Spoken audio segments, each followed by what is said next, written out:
Oh, we're back, are we? Cool. That sucks because that totally worked. Although you did get to miss one of my little snafus. So with the verification value for this here, we managed to basically union the contents of this file into the data set that we were querying. And here's our flag. So happy days. Paste and correct winner. Does that make sense before we move on? Because this is getting to a pretty meaty challenge. Does that make sense as to how we could use the load file function to pull in file contents and union them into a query that we have control over? Does that make sense? Any questions, queries, concerns? Yes, it was Jardeth. The verification was done here in the code.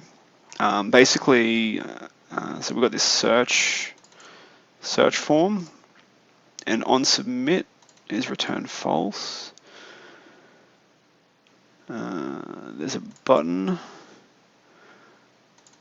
ID search is probably having an event attached, an event handler attached somewhere. Yeah. On the search button, .click, the function becomes function var search query equals blah get books search query. So it fires this here, this get books function.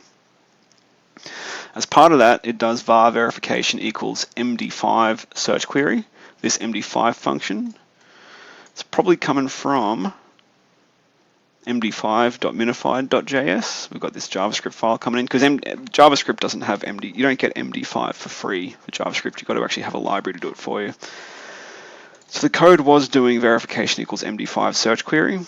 Then it was breaking your search query by killing certain characters. In this case, it's looking for white space and single quote. And then it was firing it off at search.php, having calculated your verification and broken your search query.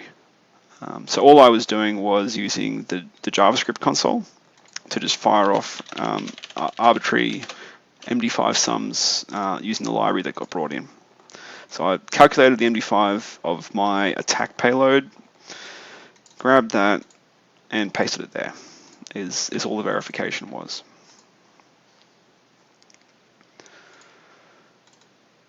Ah, neat. Yeah, thanks, OJ. That makes a lot of sense. Yeah, cool. That's a jQuery way of doing it. Yeah, cool. There you go.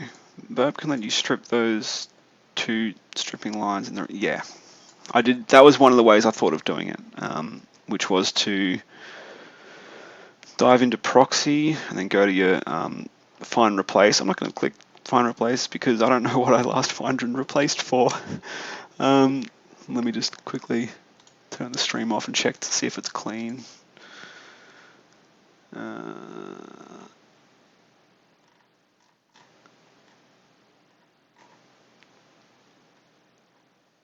Make sure there's nothing interesting in here, because there's always fun stuff here. Yeah, it looks pretty clean. So on the burp proxy options, you've got this match and replace thingo, which can you can add rules to basically find and replace certain things automatically. Alternatively, you could have just gone to proxy, turned the interceptor on, browse to the page. Actually, this would have been a good way of doing it. Action, do intercept the response to this request. Forward, go in and delete. That actually would have been a really good way of doing it. Good point. And then we could do ASDF or 1 equals 1, in select 1, 2, 3, 4.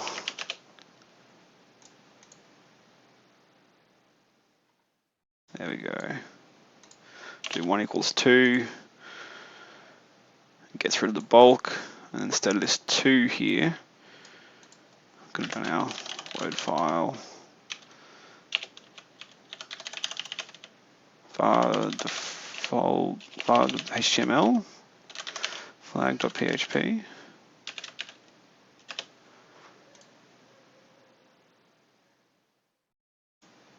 It's probably in here, you just can't see it. Yeah, there it is. That's actually a much nicer way of doing it. Who was that? Was that? Yeah, thanks Demetrius. That's a good point. Yeah, that is a lot easier. But I mean, kind of shuffling the MD5. No, I'm not going to bother justifying that. That was that was silly.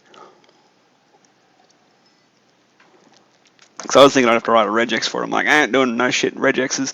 But that, yeah, intercept would have been nice. Good point. Moving on, did I submit that flag? Yes, I did. Moving on. Ace. Injection. We get the ability to provide an injection with no hint as to what's going on. Ah, I remember this one. This is actually quite cute.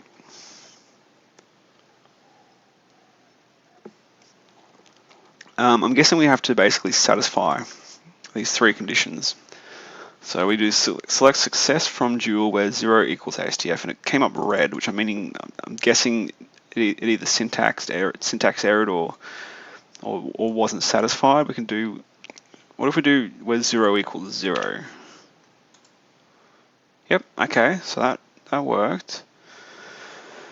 By putting 0 in here, we satisfy this first statement. The second statement, select success from dual where quote 1 quote equals quote 0 quote.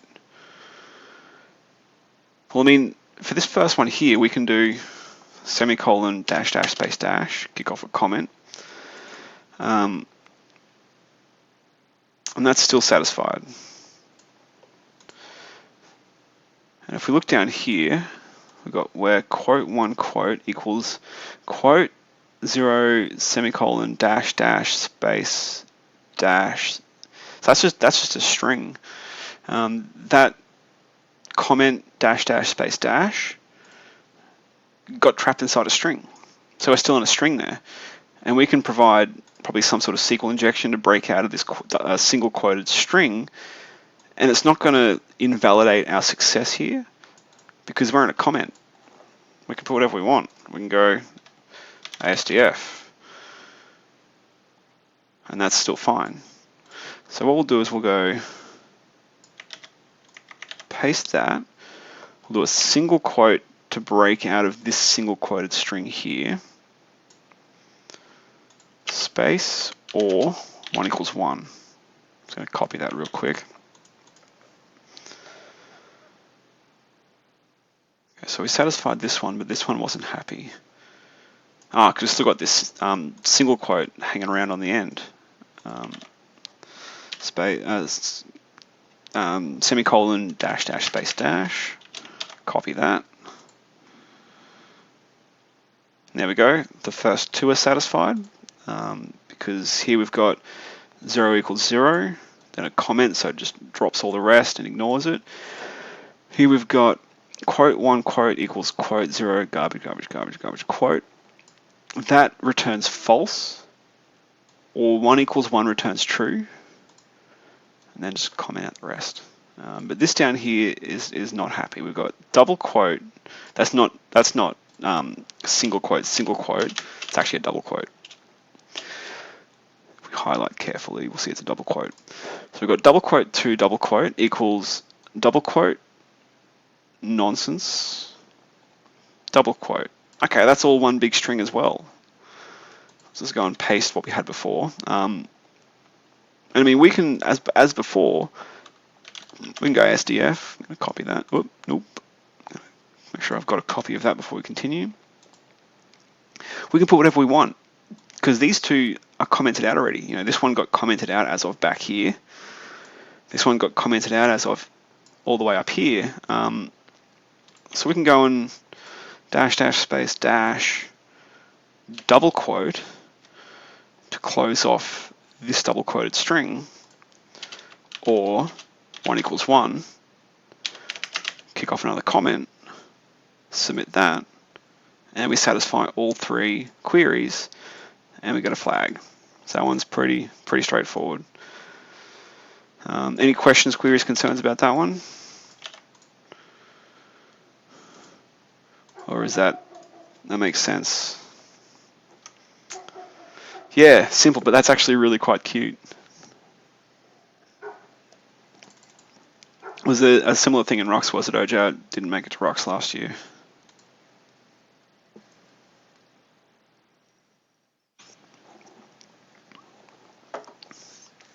How am I so good? I've been spending a lot of time with multiplexer. Not to mention anything of you two jerks, but multi has been a good influence on me. Ah, right. Yeah, that's cute. How many, OJ? How many conditions did you have, or statements did you have to satisfy? I want to say he did the next one. What's the next one? Zipper. Oh yeah, yep, I remember this one. This is one of my favorite tricks. It's one that's been in my toolkit and has helped me out a couple of times in the past. 3, yeah, cool. It's cute. I really like having to do this and think about. It's like a Rubik's cube. You know, you turn this one way, is it going to wreck the other sides that you've already solved? Or it's definitely cute. If there's no concerns, let's move on to zipper. The flag is in flag.php. Got a zip file and you're stuck with that WinZip? No problem, we've got you sorted. Choose the file. Let me turn this. Scared to click the choose file button because the file picker. Let me see if I can clean up shop as much as possible and avoid nonsense coming up.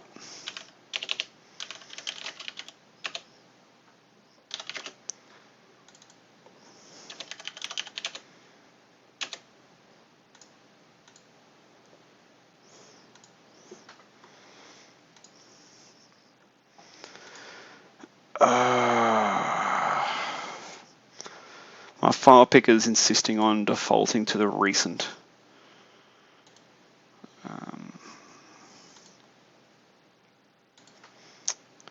Hang on. How can I make this safe?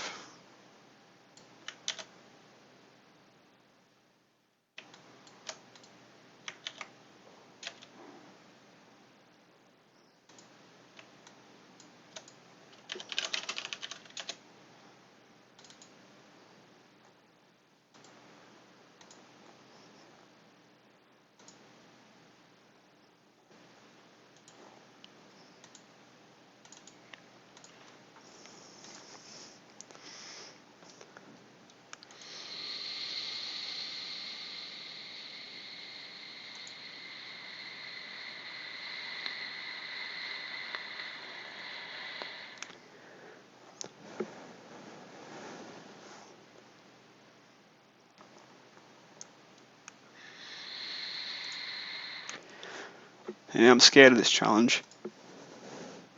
What I'll do is I'll have to turn the stream off each time I go to upload a file because I don't want my file picker showing my shame.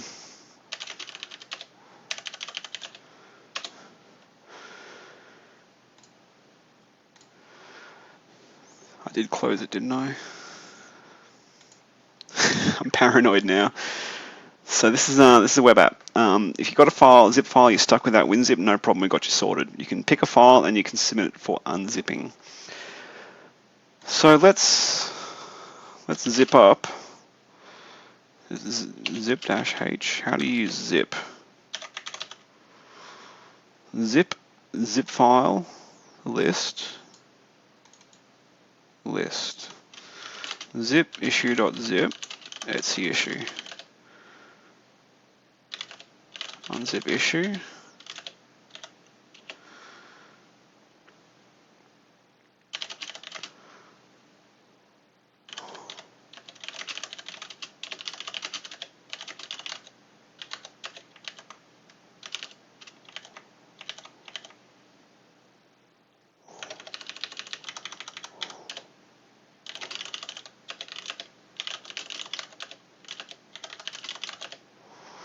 Yeah, cool.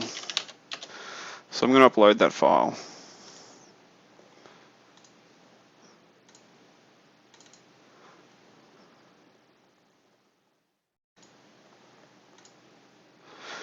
Woohoo, we've unzipped your files. You can view them here. We go here, and we can see we're in a randomly UUID named directory, and here's our file issue. Click it, and there it is. Right on. So we can upload zip files and have them unzipped. What does that give us? It gives us one of my favorite tricks in the book. Man zip. Search for Symbolic. We get a -- symlinks option to zip when we're creating a zip file. For Unix, store symbolic links as such in the zip archive instead of compressing them and storing the file referred to by the link. This can avoid multiple copies of files being included in the archive. A zip recurses the directory trees and accesses files directly and by links. That's super nice of them. It's a safe space, but it also lets us basically zip up a file that points outside the archive. Is that what we want to do for this challenge? I mean, isn't it in flag.php? What is this symlink to flag.php going to give us? Let's figure it out. That was -- symlinks, wasn't it? Symbolic. Yeah, -- symlinks. So if we go symbolically link etc issue, we get this symlink here, issue pointing to /etc/issue. Now if we zip symlinks, was it symlink? Symlinks. Symbolic -y. There we go, -y, that'll do it. Zip -y issue symlink dot zip issue. So we've added the symlink as a symlink to the zip file issue symlink.zip. Head back to the web app and we'll upload this file.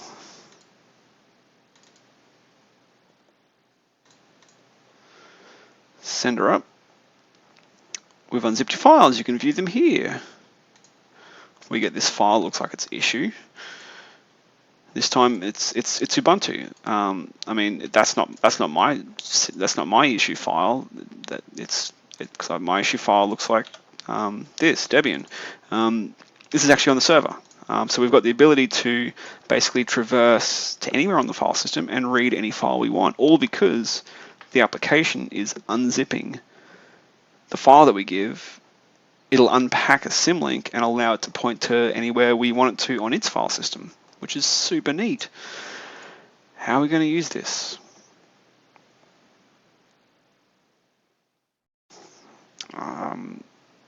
I swear this is the bug, so I was super excited when I saw this. I'm sure it is. What do we do? Do we just like, because I'm guessing if we were to, I got way ahead of myself. Like the first thing but we should have thought of is let's zip up a PHP file and send that up. But I bet Menstrual's turned off the ability for PHP to interpret anything under /archives.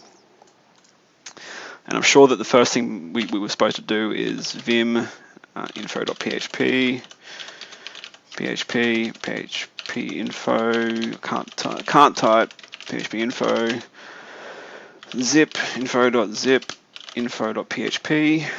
I'm sure we were supposed to, first thing we're supposed to think of is to upload this info.zip.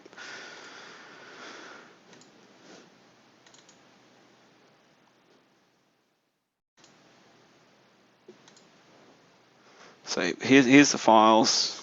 Here's our info.php. Yeah, so it's anything under /archives is not actually getting executed.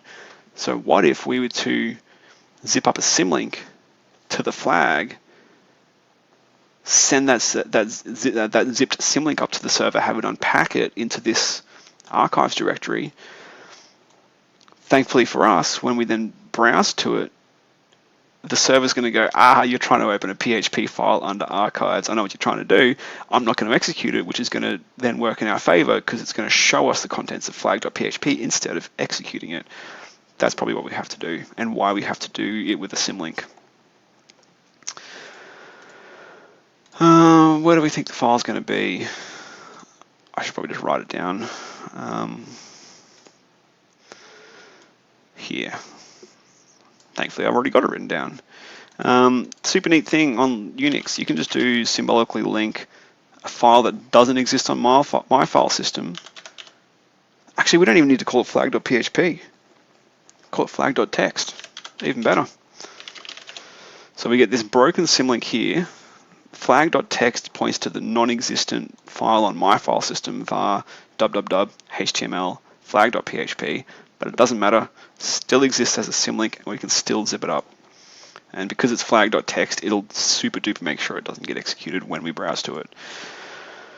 So we can zip -y into flag.zip, flag.text. We pack that symlink into a zip file. We send it up to the server. Flag.zip.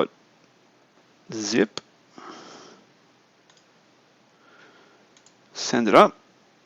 We've unzipped your files. You can view them here. Flag.text. And there's our flag. Pinched by basically dropping a symlink. And we're done. I love symlinks a lot. You can do some super neat things with symlinks.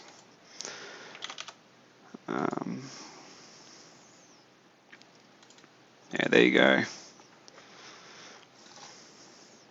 Ah, yeah, interesting. There's a second way of solving this.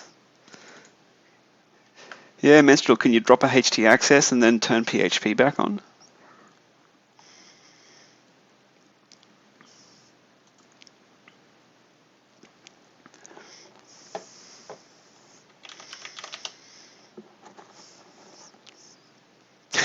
Need to predict the GUID, you're a jerk.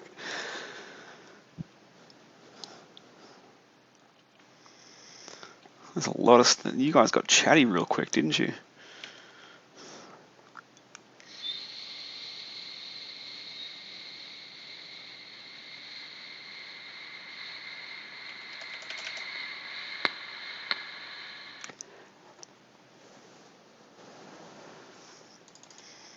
Yeah, cool. If you drop a htaccess, you get code exec. Yeah, Menstrual.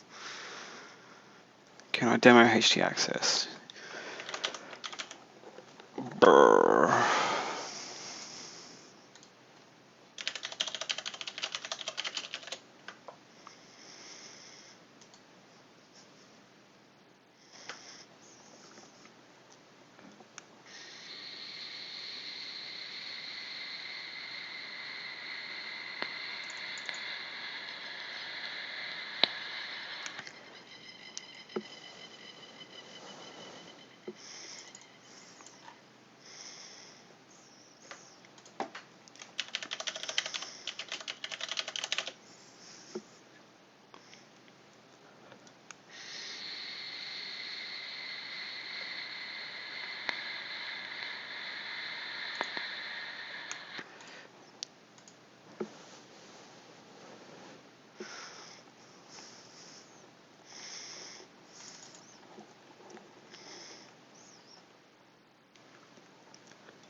PHP 5 script, is that a binary?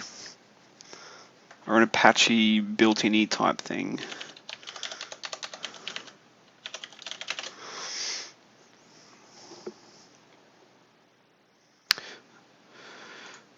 Let's just try, because I don't want to go adding an add handler that's syntactically incorrect. Yeah, let's do this one first.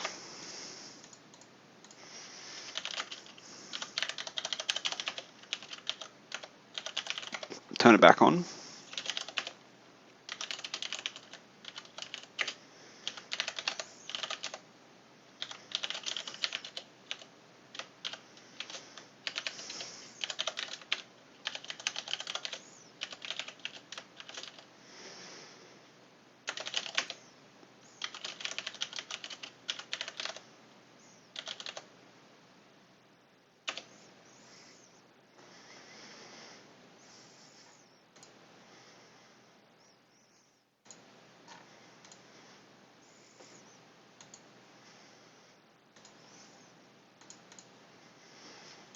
Let's go and chuck doot.zip up to the server.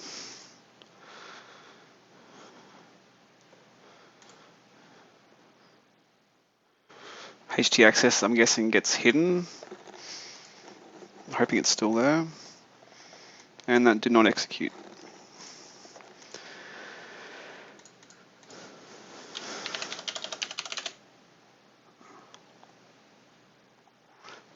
Does that mean that we're just not allowed to hit it even if it does exist? Yeah, even if it doesn't exist, it's not going to give us any information about whether it exists or not.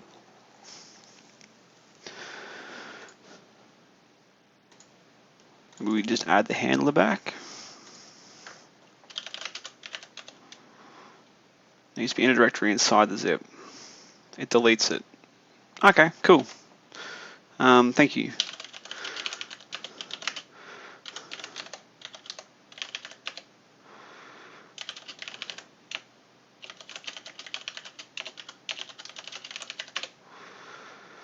So we recursively zip up the doot directory to doot2.zip, which has our command evaler and our htaccess file, doot indeed.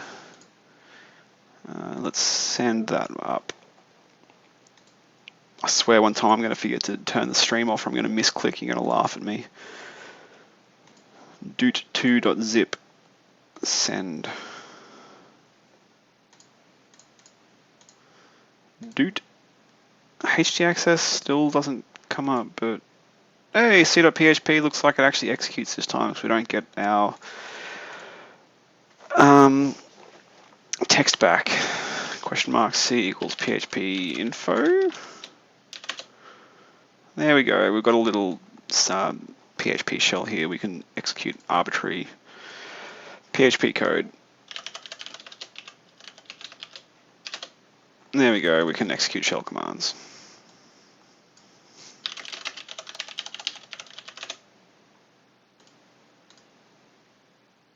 There's our flag, index.php.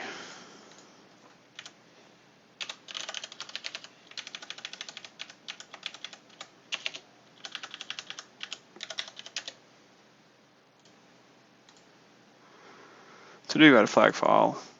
Heads up, menstrual already done. We turn error reporting off. We turn it on. Anyway, pull in header, generate UUID, zip is valid, if is set. If we post a file in the archive parameter,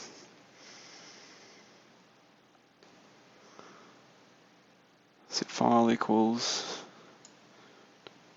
destination equals archive/UUID.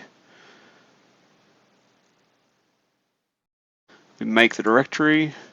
If the zip's valid, it executes unzip $zip file.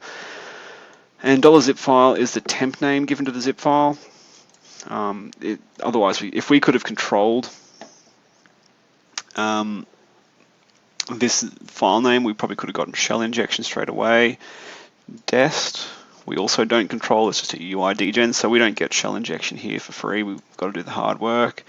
If the file exists .htaccess inside the unpacked zip file, then we unlink it. Success is true, else bad zip is true. And there's complaining and gnashing of teeth if we give a bad zip file. Yeah, very cool. Good stuff, Minstrel. That would have really gummed me up for a long time if I hadn't gone straight to symlinks. I reckon if I had gone down the htaccess path, I would have been throwing like 50,000 things in htaccess going, all right, so I can't turn PHP back on. What if I turn this knob or turn that knob? And I probably wouldn't have thought to put it in a subdirectory. So very well played on that front. Very nicely done. I like that challenge. Anything where I get to use a symlink, even if I don't have to, makes me very happy. So that's the moderate challenges done. It's almost 10 o'clock. I reckon we can get one more of these 3 done. Are there any in particular? I'm guessing it's probably going to be pimps, but are there any of these in particular that people want to see tonight? And we can do the other 2 on Sunday. Yeah, Pritch. Sorry, I probably should have explained that as I was writing it. It's just a simple little PHP shell that will evaluate as PHP code anything in the C parameter. Pimps, the force. We got one for each. Anyone want to try and break the tie? Cool, good to have you around, OJ. I'll catch you on the tubes, hey? Thanks for your input, by the way. You had some really cool stuff to add, so I appreciate it.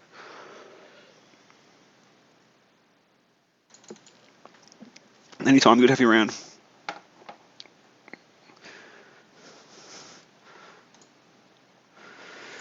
All right, OJ's broken the tie. We're doing the force.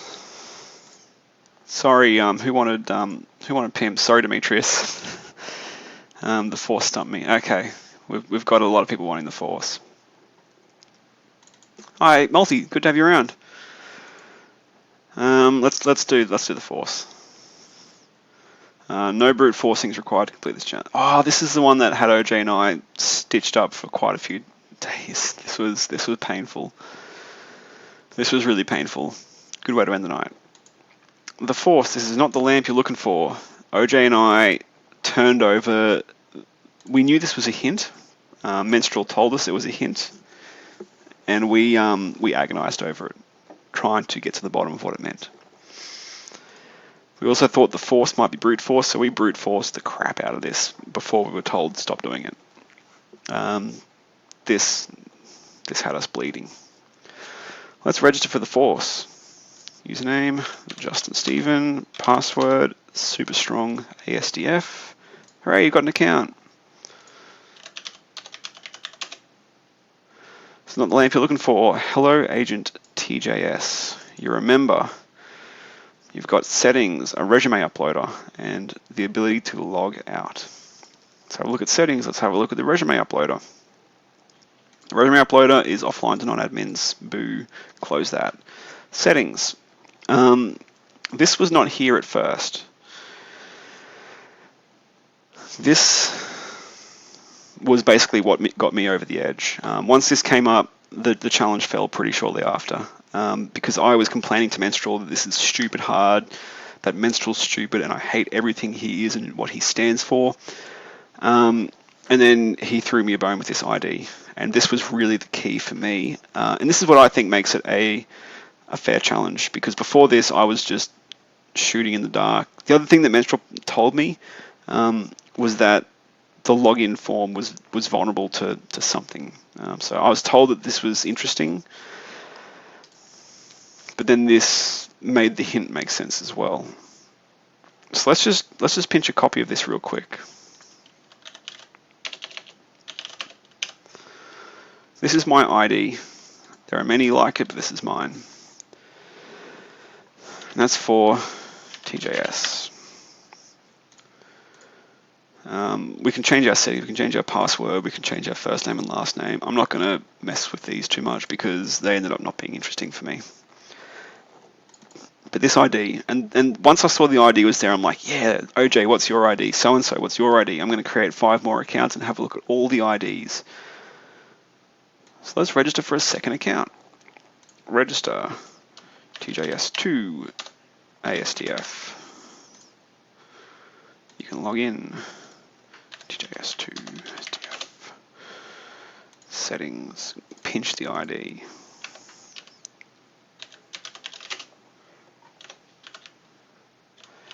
So straight away you can see that these IDs are pretty similar. If I start with 57, EBA, F, that changes. That stays the same. This changes. That's the same. That's the same. That's the same. This changes. So it's like these are strange IDs, I said. And I started thinking about the hint that this is not the lamp you're looking for, because one of the ideas that OJ and I had tossed around was that it's actually LAMP, as I'm sure we all stand for, knows stands for Linux, Apache, MySQL, and PHP.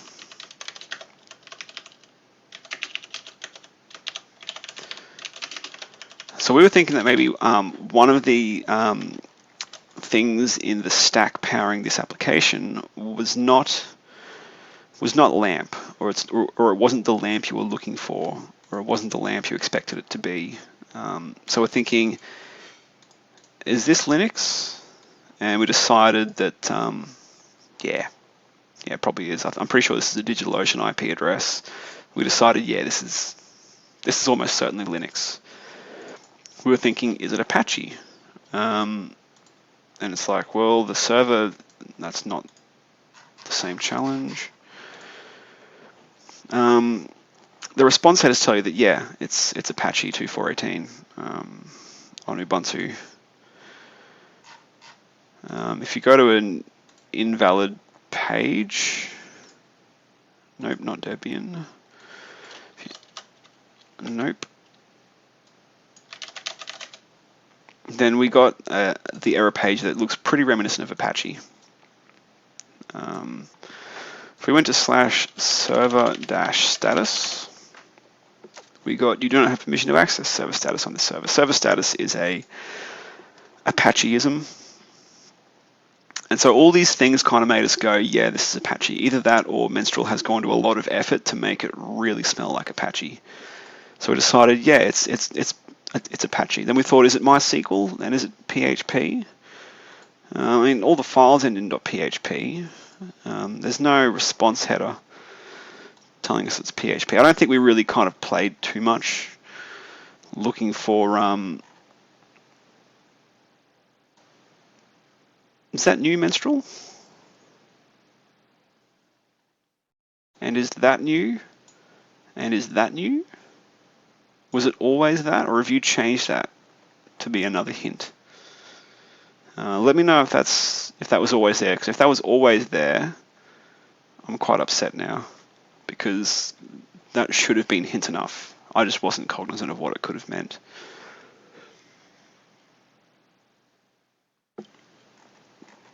So we thought, yeah, it might be PHP. Nope. What does nope mean? Wasn't always there.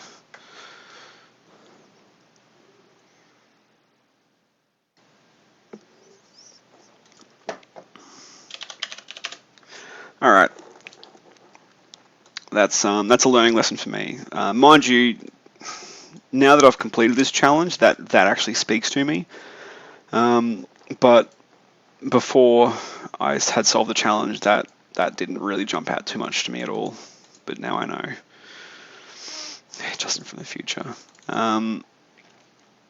Getting there, Barney. I'm working up to it, damn it. So the hint, it's not LAMP looking for. We're pretty sure it's PHP, but this MySQL, like, maybe. But then these IDs came out. And I started thinking along the lines of NoSQL. And I was really interested in fact, did I just Google this straight up? Probably wouldn't have told me anything. I started poking around. I think I started to suspect that this piece of the puzzle, has the stream dropped, or is the stream still good? Hopefully the stream's still good. I started thinking along the lines of this component here, this SQL database. Is it a different database? Because as soon as I saw ID, I thought, okay, Menstrual's trying to show me what database it is, because this here is probably some sort of auto increment or auto ID or some sort of DBMS built in that is supposed to be a hint. So I just started poking around, and I think that one of the first things I thought of was, actually I don't even know if this is Mongo, but MongoDB auto ID, an auto incrementing sequence field, auto incrementing sequence. Let's have a look at what an auto incrementing sequence field is.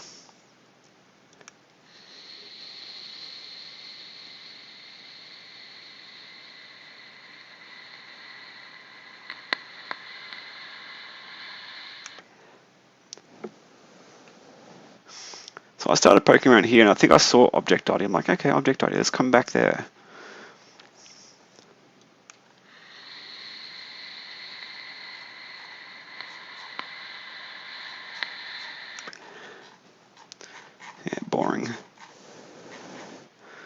this object ID. It's a special 12-byte BSON type. I've gone, ooh, 12 bytes, because that didn't look like any hash I'd seen before. Let's go yank dollar. It's a 24 character long hex value, which is 12 bytes. This is the 24th columns, hence that's a 12-byte value.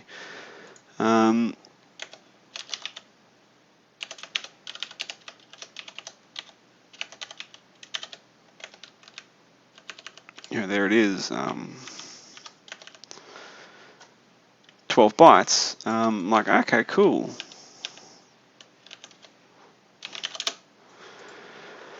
Object ID, hey, maybe we're talking a MongoDB instance. The object ID is generated based on timestamp, machine ID, PID, and a process local incremental counter. MongoDB uses object ID values as the default value for underscore ID fields. I've gone, okay, this is making sense. If we just pinch this, because let's mask these. Let's use 1 for the same. Actually, let's use 0 for the same and 1 for change. 0, 0, 0, 1, 1, 0, 0, 0, 0, 0, 1.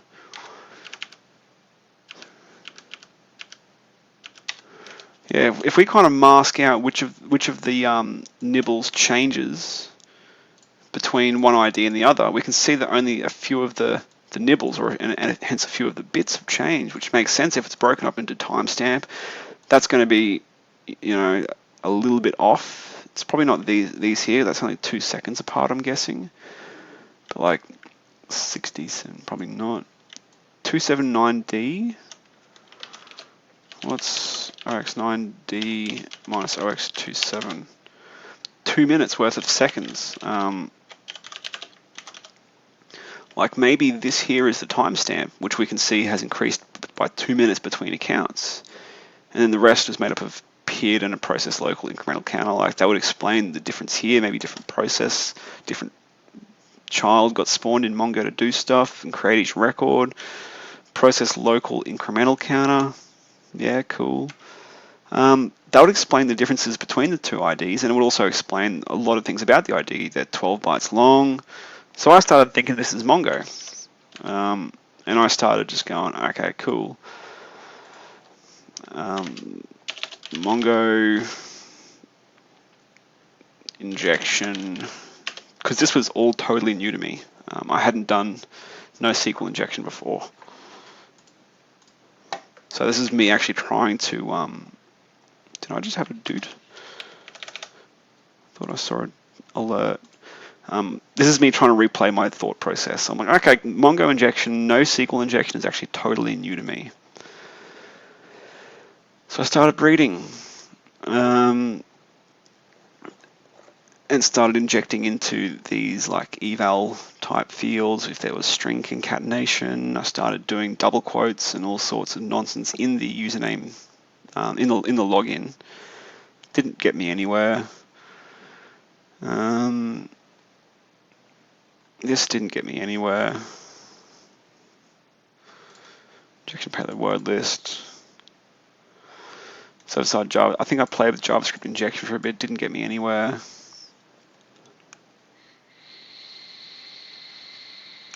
Yeah, none of this really kind of got me anywhere. So I was back to the drawing board.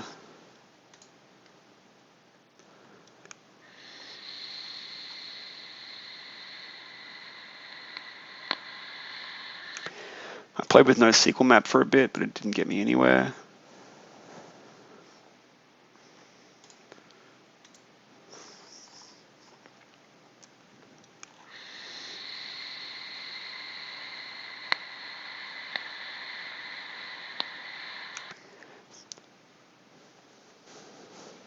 Let's read a slide deck, see what's in there.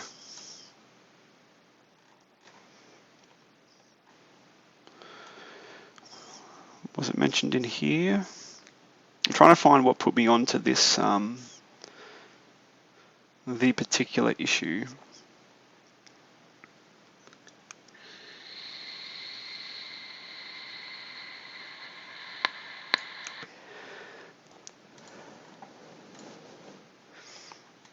Let's just jump forward a bit. It ended up being a PHP and Mongo interaction.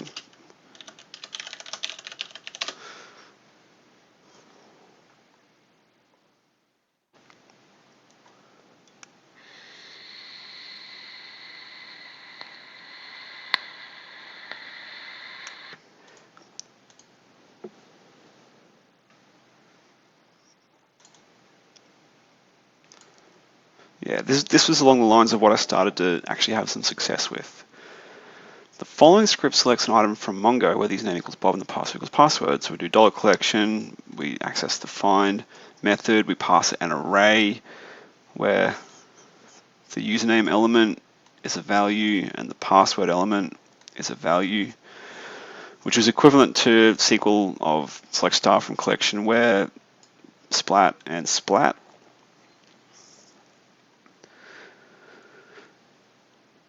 This is SQL injection, but that won't work with MongoDB. However, we can pass in an object to the PHP Mongo driver. We could alter the query in a similar fashion. PHP provides us with a way to pass objects as get or post parameters, where we just go back to chuck and square brackets in the parameter name. So if we did username equals admin and password bracket $NE or not equals 1, and we create the Mongo query, we call the find method, passing it an array, being this array here, where the username is admin and the password is an array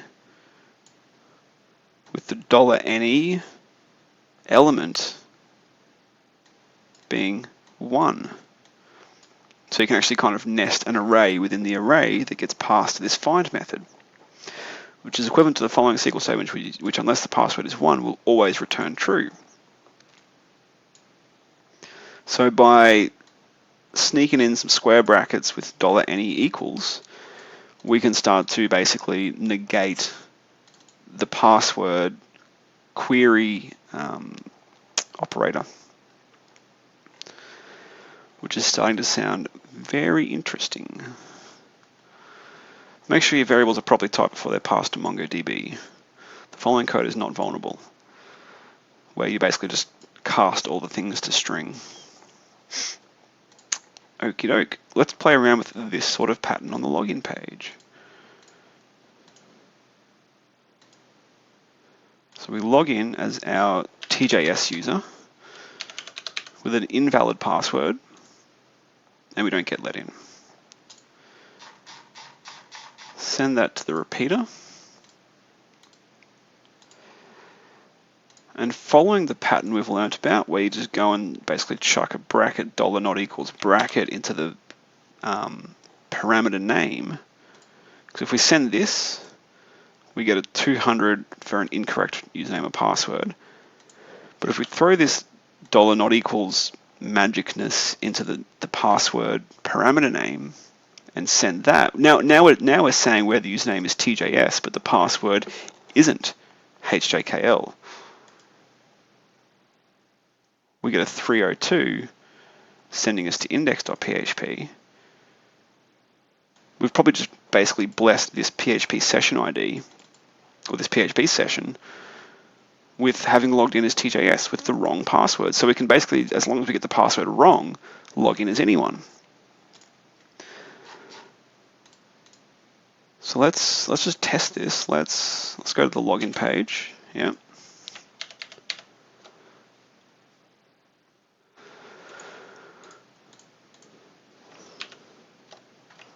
We've got rubbish everywhere. Cool. Let's go intercept. Let's go, the username is TJS, the password is HJKL. Wrong. Password is TJS, password again is HJKL. We'll intercept the request, send it off, bracket $NE, bracket, turn intercept off, and we're logged in as TJS. So this made me go, okay, interesting. Interesting. It maybe start doing things like login as admin, password ASDF, $NE. And then I was going, yes, hello agent admin administrator. Oh, actually,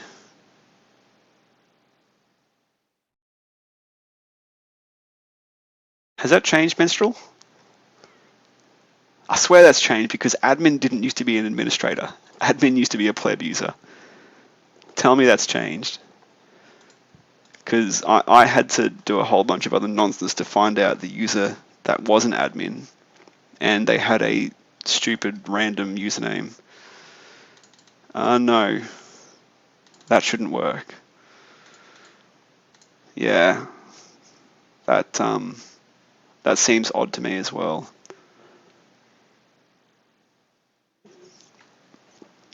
Okay.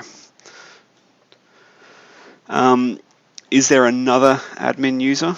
If I try and show it the other way, it's going to work, yeah, because there is still another admin user for me to find. I'm not going to be looking and going on a wild goose chase, am I?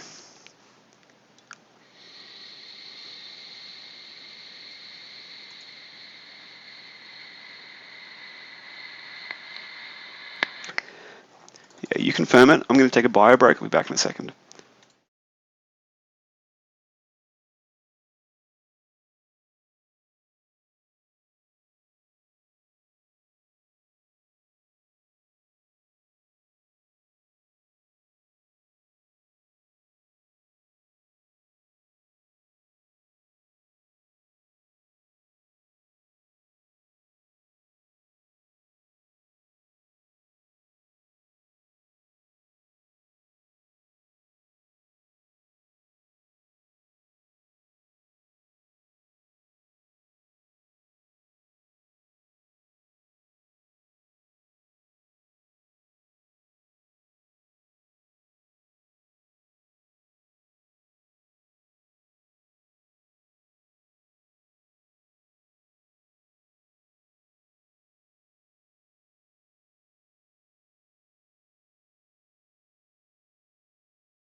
While Minstrel confirms it, I'm going to see if I can pipe some music into the stream, liven things up a bit. It's getting late and I think we need to pick me up.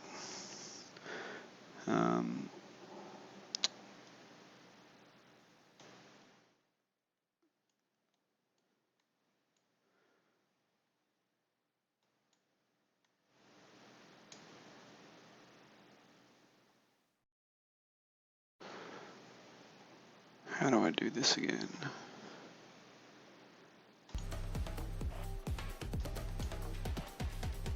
Is that too loud? If people can let me know if that's too loud, too quiet, or just right, that'd be appreciated.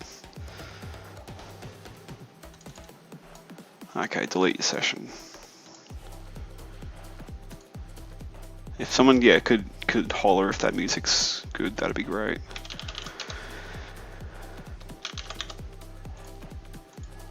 I'm gonna try bracket $NE bracket.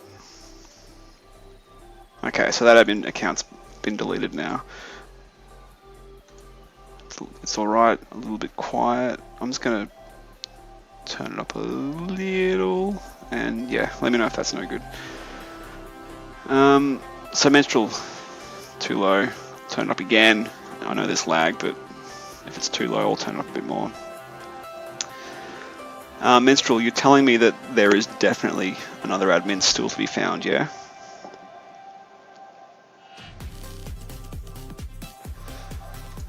just to double check.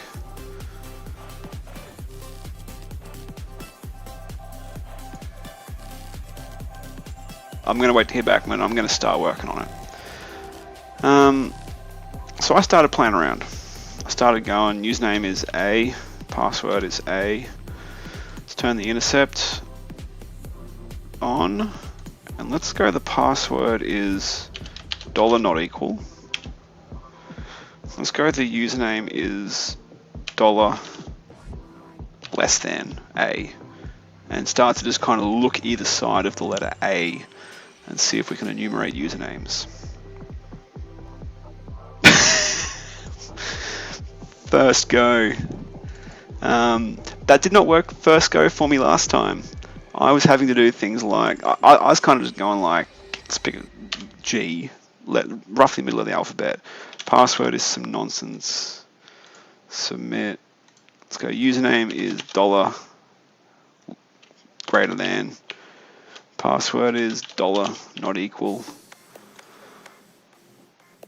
And I was getting Luke. I was going, oh, Luke's just a pleb member. Log out. I was kind of walking up and down the range of letters, but looks like if you just do username is A, password is A.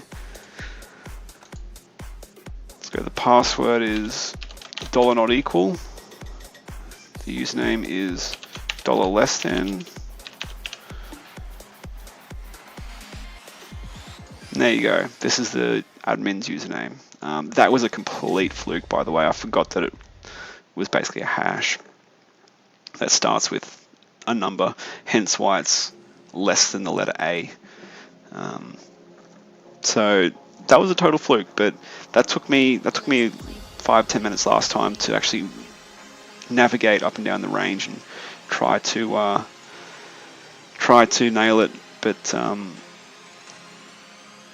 tiny bit low, so low. I'm just trying not to blow out your eardrums. I'll turn it up a bit. Let's keep going up and down until we find the right level. Yeah, Men's, I was just asking, I was making sure that there was still an admin there to be found, and I have found it, and I basically totally fluked the way of finding it. But found it. And Menstrual tells me there is another way of doing it. So that is an admin user. Menstrual tells me there is another way of doing it, but that's how I did it the first time around. That's good, cool. So that's how I'm sticking to that story.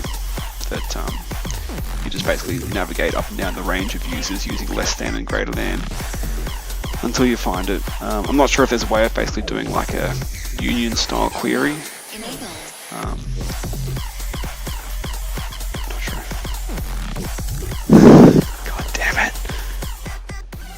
Alright, I'm not changing it again, unless it's too loud, in which case, I'll turn it down a bit. Let's play pinball. Dollar regex, hey? What would that have given me? Go log in as A, Pinball. username, dollar regex, password not equal. Like, could you have done like tj.star to look for TJS? Yeah, okay, so regex would have done that. Like, but that doesn't have the word admin in it. So yeah, what was the idea, Menstrual? How are you supposed to use regex to try and nail this one down? Like, was it the same sort of thing where you just hunt and peck and basically negate users as you find them, or how are you thinking I could have used regex to find this admin user? Because it seems like it's 6 one way, half a dozen the other. Regex does look super handy. I just don't see how you could have used it to find this user here. It's the closest thing to union. Okay, cool.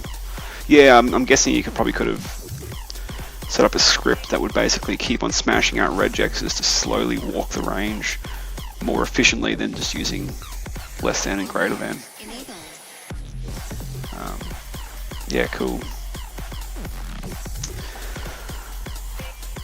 So we log out of TJS, we go back to login, username is this beast of a string, I'm guessing it's probably a hash for something.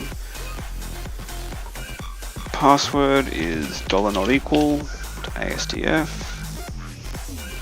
and we're logged in.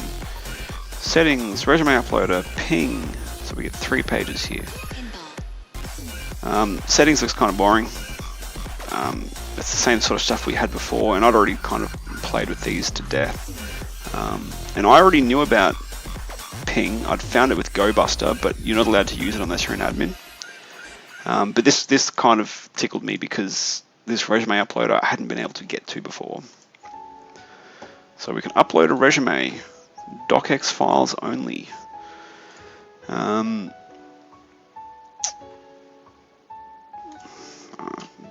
Docx file. I don't want to spin up a VM.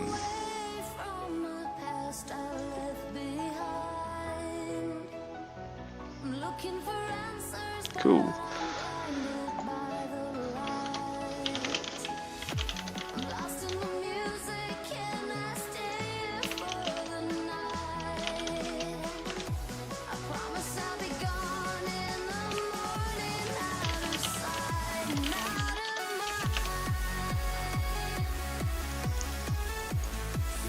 Ah, gotcha. Because I was doing that. I was doing role equals admin, admin equals true, admin equals 1, role equals 0, role equals 1, group equals admin. I was doing all sorts of nonsense, but okay. Use square bracket admin, and you can directly update the admin field. Interesting. That's good to know. Thanks, Menstrual.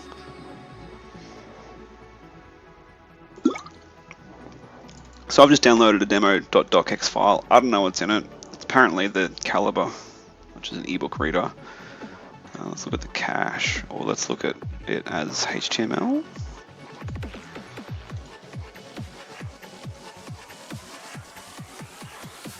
Nah, never mind. Let's just upload this file, whatever it is. Okay.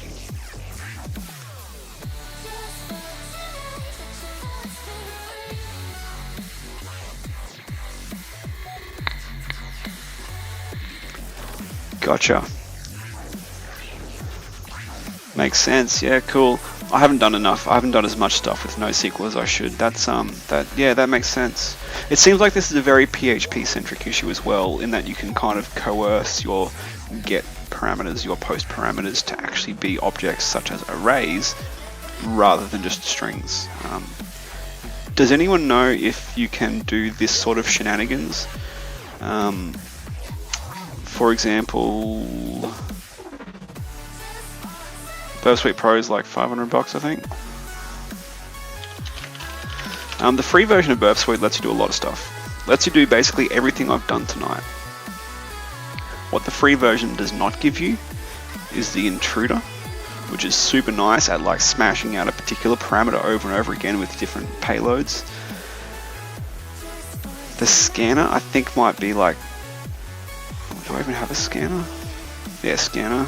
The scanner might be, I don't know if it's kneecapped or whatever it is, but I think there's some other stuff as well. I mostly pay so I can get the intruder. I use it for work and stuff as well though, as well as bug bounties. But everything else I've done, like everything I've done tonight, works in the free one anyway. So I mean, you don't necessarily need to run out and buy the full version. The free one's pretty good. But if you do want to buy it, and I do recommend it, like I reckon the intruder has paid for itself for me easily. US 350.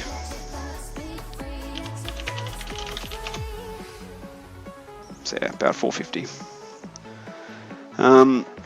I've gotten value out of it, but the free version is also pretty good if you just want to get used to it using that. Okay, cool.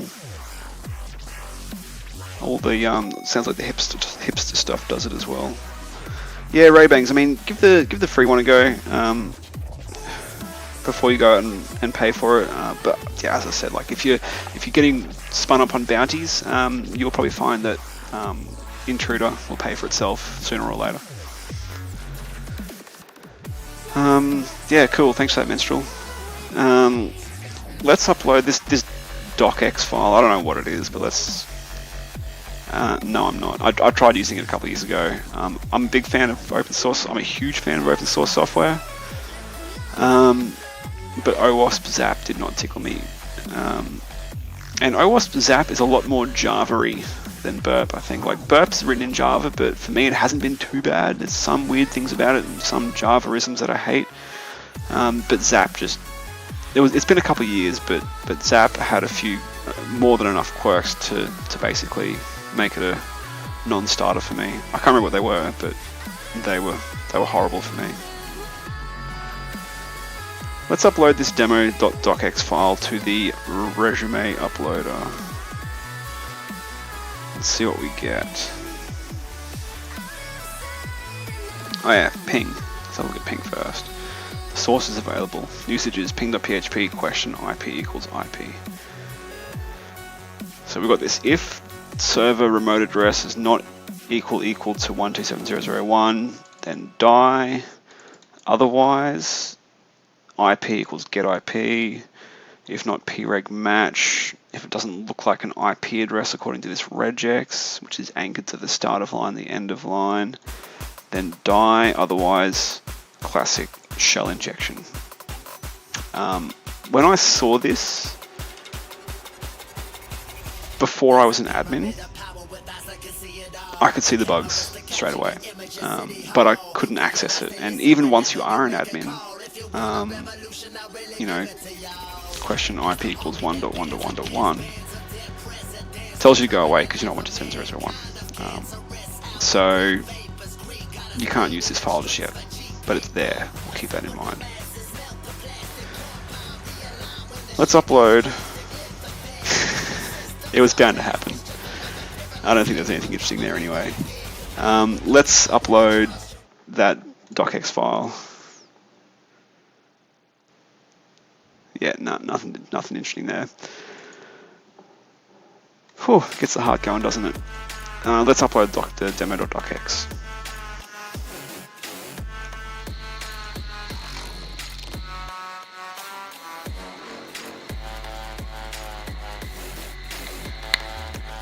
That's a big docx file.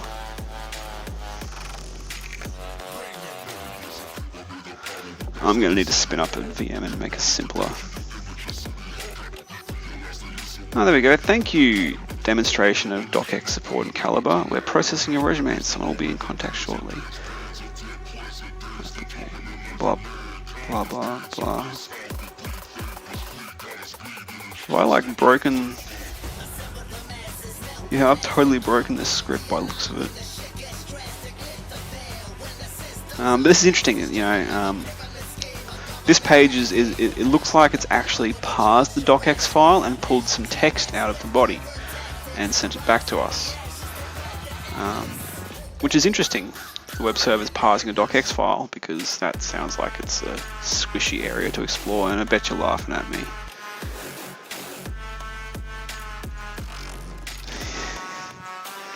There's nothing interesting in there. Clips to it. Good stuff. So yeah, it's actually parsing the docx file, which sounds squishy. So the next step was to actually, you know what? I'm gonna spin up a VM real quick and make a real simple text file.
On for what it's worth, when I brought up that file picker, so let me show you what I did.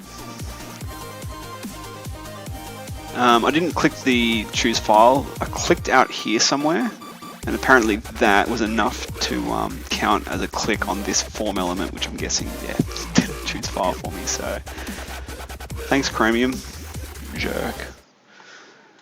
Let me spin up Word real quick.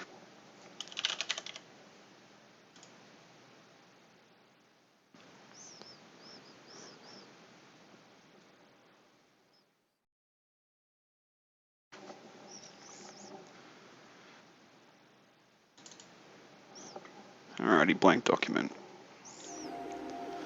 Let's just do the text ASDF. Otherwise, it's just a blank Word document. And now what I'll do is I'll just quickly turn the stream back off, pass the directory through, and save that on my host.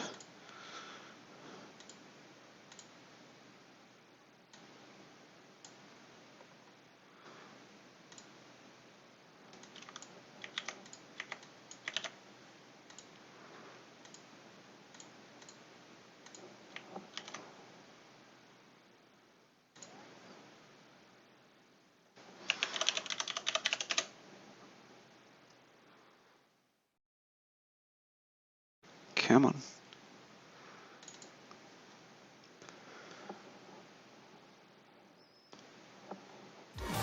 Okay, so file picker's up. I'm just going to save it to a directory I've passed through. It's just the same directory we've been working out of that temp directory. I'm going to save it as asdf.docx. Cool. So now we've got asdf.docx. File picker element includes a label alongside. May have clicked that. I think I did. Yeah. So it was a mistake, but it wasn't me not thinking. It was me clicking without thinking it would be serious, and it was. So thanks, Chromium. Let's upload this ASDF file.